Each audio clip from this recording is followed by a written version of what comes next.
Life doesn't give us what we want. It gives us what we accept, and every day we're either moving closer to our potential or drifting further from it. The difference? Standards. The invisible lines we draw in the sand about what's acceptable in our habits, thoughts, actions, relationships, and goals. If you want to live a better life, don't wait for the world to change. Raise your standards, and the world will begin to respond in kind. You see, we all arrive on this earth with similar potential. What separates those who thrive from those who simply survive isn't luck. It's the standards they live by. High standards don't guarantee success overnight, but they guarantee growth, resilience, and eventual achievement. And the most powerful truth? You don't have to wait for January 1st to change your life. You can start by raising your standards today and every day after that. Let's look at what it really means to raise your standards. Every single day, there comes a point in every person's life where change doesn't begin with adding something new. It begins with eliminating what's no longer acceptable. If you want to live at a higher level, you've got to take inventory and decide with finality what you will no longer tolerate. This is the starting point of transformation. It could be the way you speak to yourself when no one is around, that quiet voice that always points out what you're not. It could be the way you start your mornings, rushing out the door with no plan, letting the day control you instead of taking charge. Maybe it's the circle of people you keep around, the ones who complain more than they create, who drain your energy instead of fueling your fire. You see, life doesn't respond to vague intentions.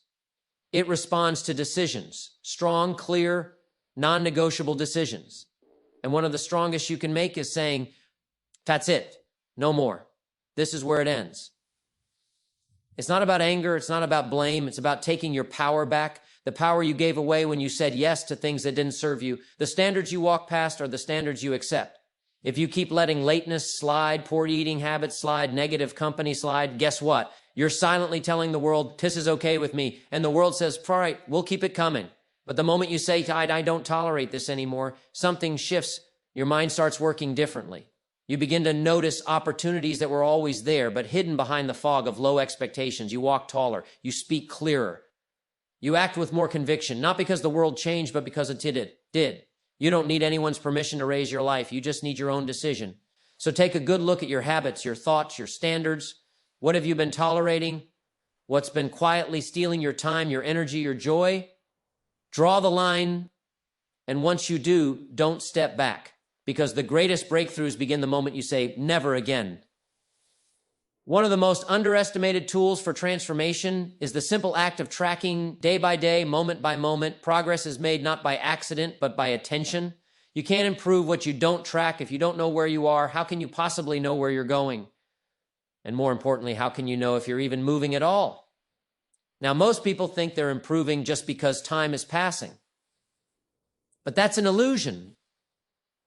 Time passing doesn't equal growth happening. Some people live 10 years, learning and becoming better every day.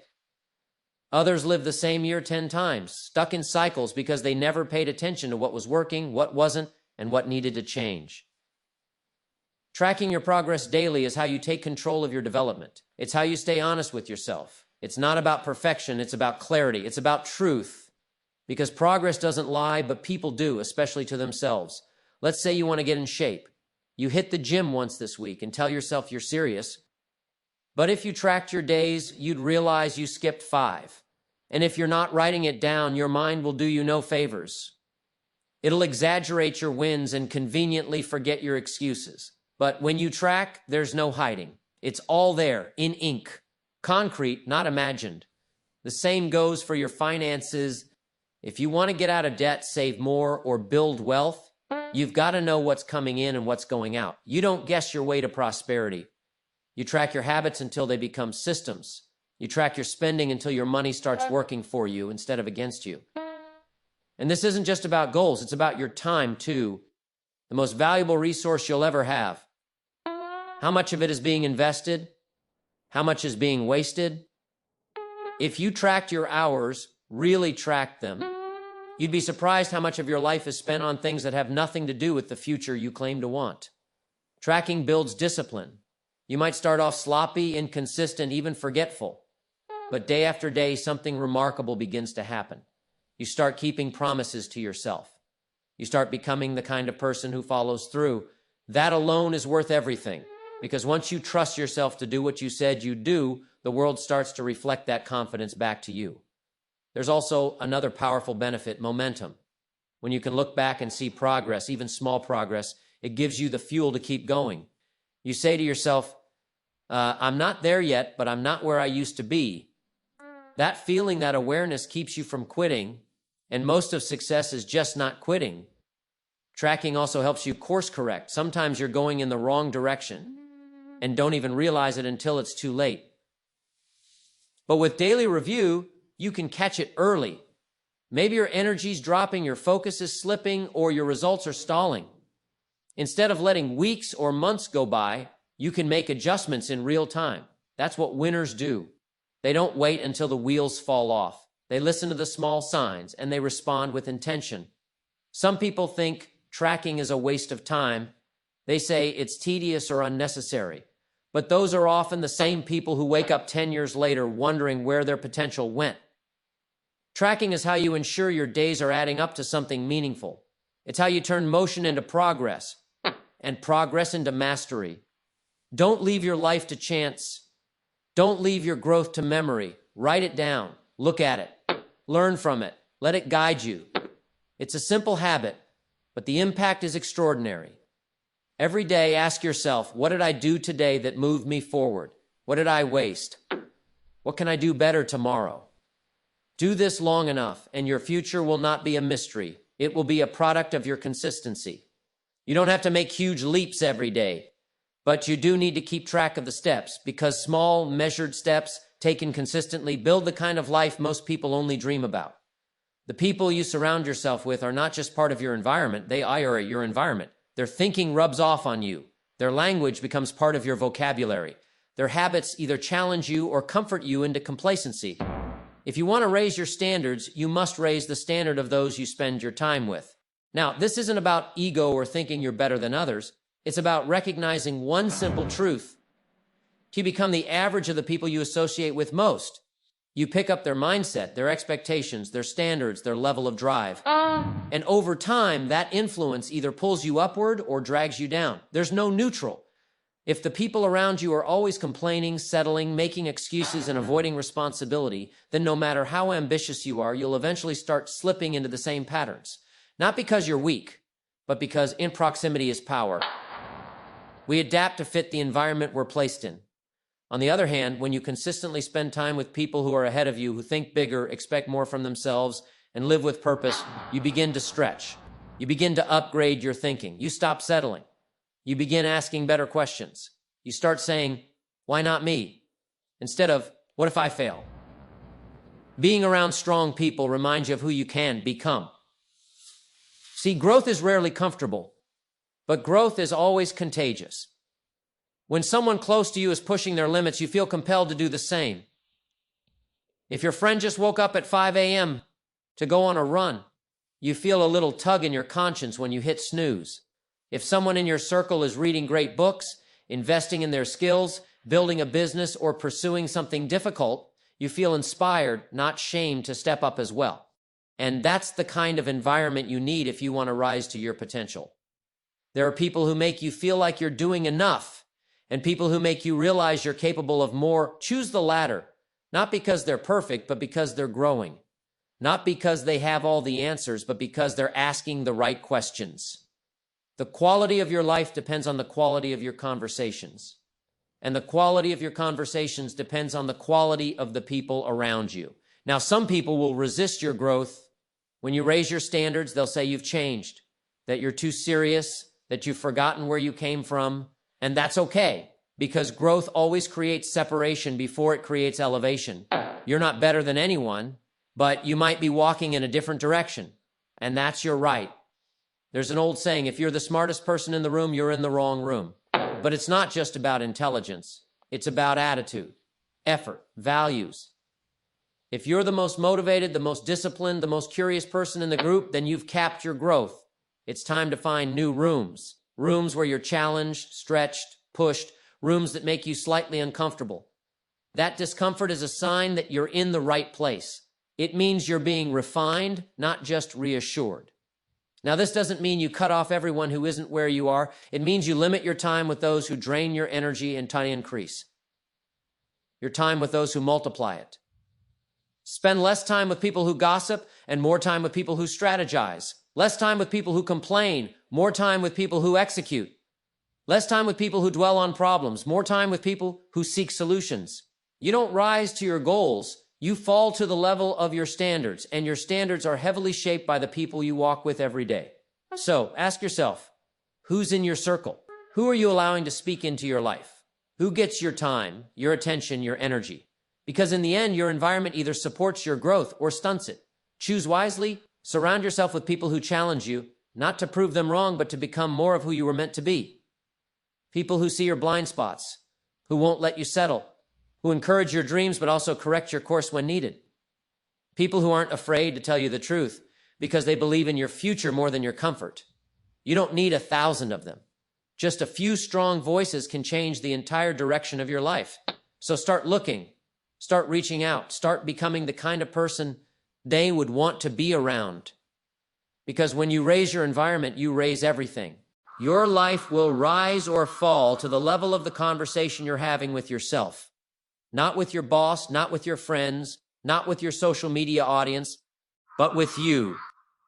The most important voice you'll ever hear is the one in your own head, and the way you speak to yourself will determine the way you walk through life. Some people go through the day criticizing themselves in ways they'd never dare speak to another human being. And I'm not good enough. Son, I always mess things up. Shall never change. And then they wonder why their energy is low, why motivation fades, and why their confidence never seems to grow. It's simple. You can't build a successful life on a foundation of verbal abuse, especially when it's self-inflicted. You've got to learn to speak to yourself with strength and clarity, not with arrogance, but with honesty, not with ego, but with encouragement. You must become the coach, the guide, the encourager in your own life. Because when you speak strong words to yourself, you become strong. And when your language is weak, your actions follow. Now, don't confuse positive self-talk with lying to yourself. It's not about pretending everything is perfect. It's about framing your reality with responsibility, not defeat. Let's say you made a mistake. You could say, I'm such a failure. Or you could say, I'm messed up, but I'm learning. I'll do better next time. That second statement doesn't ignore the mistake. It just refuses to give it power over your identity. Words have a shaping force. If you say, I can't long enough, your body will follow. If you say, I'm tired, before you even try, your energy will drop. But if you start speaking words like, and I've got what it takes, and I will figure this out, and I'm not finished yet, something inside of you begins to shift. Your shoulders straighten. Your steps become firmer. You start showing up like someone who believes in their mission. There are people who walk into a room and shrink, not because someone told them to, but because they told themselves, see, I don't belong here. That's not truth. That's just poor inner dialogue. And that dialogue can be rewritten. Every day you get a fresh opportunity to rewrite the story you're telling yourself. And if you don't write it, life will hand you one, often written by fear, doubt, and past failures. One powerful habit is speaking out loud. Don't just think strong words. Say them, declare them. Look in the mirror and say, sign I'm becoming more disciplined. Some am committed to growth. I don't quit. Because when you hear your own voice say those words, it activates something deeper than silent thought. You begin to identify with the words you speak. You've got to remind yourself daily, you are not your past, you are not your weaknesses, you are not other people's opinions of you, you are your choices, you are your habits, you are the story you're willing to keep writing. And if your inner dialogue has been working against you, now is the time to take control. Speak with strength. Speak with clarity. Speak the way someone who leaves would speak. That means cutting out the sarcasm you aim at yourself. That means ending the casual self-deprecation that sounds harmless but plants seeds of limitation. That means refusing to rehearse the worst-case scenario every time things get hard. Sometimes the strongest thing you can say to yourself is, and I don't have it all figured out, but I'm not going anywhere. That's clarity. That's strength. You're not bluffing. You're not pretending. You're anchoring yourself in a solid decision to keep showing up, to keep doing the work, and to keep believing in the harvest, even if the soil looks dry today. This isn't about hype. It's about habit. And habits are built by repetition. So train yourself to speak strong words. Train yourself to interrupt the voice of doubt with words of purpose. Train yourself to respond to fear with words of faith. And train yourself to say, I will not settle. Even when settling seems easy. You don't need the perfect plan. You need the right mindset. You need the right words. Start with what you say to yourself, because those words become the frame for your entire life. Keep them strong, keep them clear, and watch your actions begin to match your language. Most people don't need more motivation. They need more awareness. They go through life with their eyes open, but their minds shut. Wake up, brush teeth, check the phone, go to work, come home, scroll some more, sleep, repeat. That's not living, that's drifting. And the danger of drifting is that you can go miles in the wrong direction without even noticing. The key to a meaningful life is refusing to live on autopilot. It's easy to slip into routine. In fact, life is designed that way. You form habits, they form patterns, and soon enough, you're not making choices. You're just following scripts.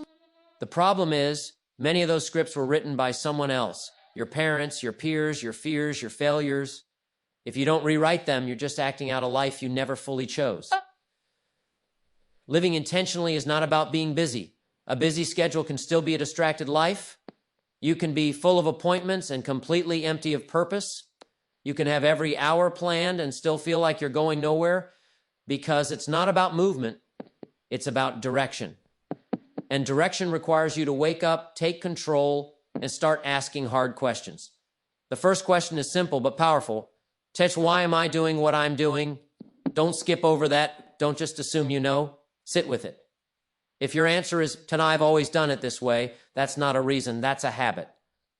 If your answer is, everyone else is doing it, that's not direction, that's imitation. You were not designed to be a carbon copy. You were meant to create, not just repeat. Most people are operating based on old programming. Somewhere along the way, they decided what was possible, what they were worth, how much money they could earn, what kind of love they deserved, and what kind of risks they were allowed to take. And then they hit cruise control, never questioned it, never adjusted, just kept driving. But here's the thing, every new level of your life will demand a new level of your awareness. What worked last year might not serve you this year. The thoughts that once protected you may now be limiting you. The comfort zones you built for safety may now be keeping you small. That's why living with awareness is essential, because life doesn't stay still, and neither should your thinking. You've got to be awake enough to recognize when your routines have turned into ruts. Just because something feels familiar doesn't mean it's right. Just because a path is well-worn doesn't mean it leads somewhere worth going. The danger of autopilot is that it trades long-term purpose for short-term convenience. You stop thinking deeply because it's easier to just react. But every time you react without intention, you give away a little more of your power. Refusing to live on autopilot means you question everything. You evaluate your habits, you observe your thoughts, you audit your relationships, you stop coasting and start choosing. Every day becomes a chance to direct your energy toward what really matters, not just what's urgent, loud, or easy. Living this way isn't always comfortable. In fact, it's often inconvenient. It means doing the hard work of reflection. It means getting quiet when everyone else is shouting. It means being misunderstood. It means being different. But it also means being free, free to shift, free to grow, free to change your mind without shame, free to break cycles that have lasted generations, free to step out of the fog and say, I'm not going to sleepwalk through my life anymore. So you've got to wake yourself up, not once, but daily. That means checking in, means journaling. That means sitting down and asking, is what I'm doing today connected to the life I actually want? If it's not, then you've got to make adjustments. Not next month, not next year, today. Don't let years go by in a blur because you were too distracted to notice. Don't look back at your life and wonder where it went. Don't become an expert at your routine and a stranger to your purpose. You've got the steering wheel in your hands. You've always had it. The question is, are you using it? Or are you just letting the road take you wherever it wants? Choose to live awake. Choose to live deliberate. Choose to live fully, because the cost of living on autopilot is far too high. It's your one and only life, and it's far too valuable to waste. Excellence isn't some grand moment that appears in front of a crowd. It doesn't arrive with lights, applause, or a drum roll. It's built quietly, consistently, in the small places no one sees. The mistake many people make is thinking excellence is only found in the big things, the major promotion, the big speech, the grand performance. But the truth is, those big moments are simply the result of many small ones done right. See, how you do anything is how you do everything. If you can't handle the small things with care and consistency, you won't rise to meet the big ones. Why? Because habits are formed in the details. If you want to become a person of excellence, start with the little things, the ordinary things, the ones that seem too small to matter, because that's where character is forged. You don't need a stage to practice excellence. You just need a toothbrush, a planner, and a willingness to be faithful. Make your bed, show up on time, return the shopping cart, finish what you start. These seem like tiny, meaningless acts, but they shape your identity. They train your mind to pay attention. They tell the world, and more importantly yourself, that you're someone who does things with intention and follow through. Excellence is in the tone of your voice when you speak to the barista. It's in how you respond when someone interrupts you. It's in how well you prepare, even when no one is watching. It's in proofreading the email before hitting send. It's in cleaning up the workspace at the end of the day, not because you have to, but because that's just who you are now. Most people want big results without small discipline, but that's not how life works. You don't get a healthy body by going to the gym once a month. You don't build a fortune by saving money only when it's convenient. You don't become wise by reading one book and calling it a day. Everything of value in life is built brick by brick, moment by moment. And if you skip the small things, you sabotage the big ones before they ever arrive. A person of excellence doesn't wait for motivation. They don't wait for the perfect day. They decide in advance how they will act. They live by principle, not by emotion. When it's hard, they still show up. When it's boring, they still stay focused. When no one's watching, they still give their best. Excellence is not about being perfect. It's about being consistent. It's about holding yourself to a higher standard than anyone else would expect of you. It's about saying, I'll give my best, not because I'm being watched, but because this is who I am. That kind of mindset builds something powerful, credibility. And credibility, once earned, opens doors that talent alone can't. The greatest rewards in life don't go to the loudest or the most dramatic. They go to the most disciplined, the ones who make excellence a habit.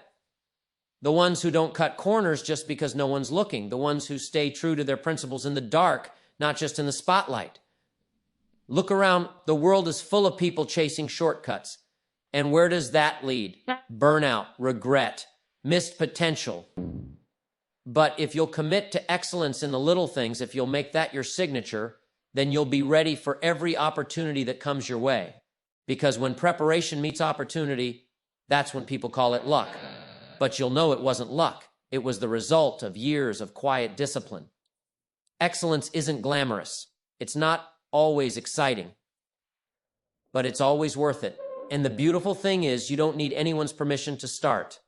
You don't need a big title, a fancy degree, or a perfect past. All you need is a decision that from this day forward, you will be excellent in the small things. Because if you can be excellent in the small, you will be trusted with the great. If you can be faithful in the quiet places, you will stand strong in the loud ones. That's the secret. That's the path. Excellence every day, one small decision at a time.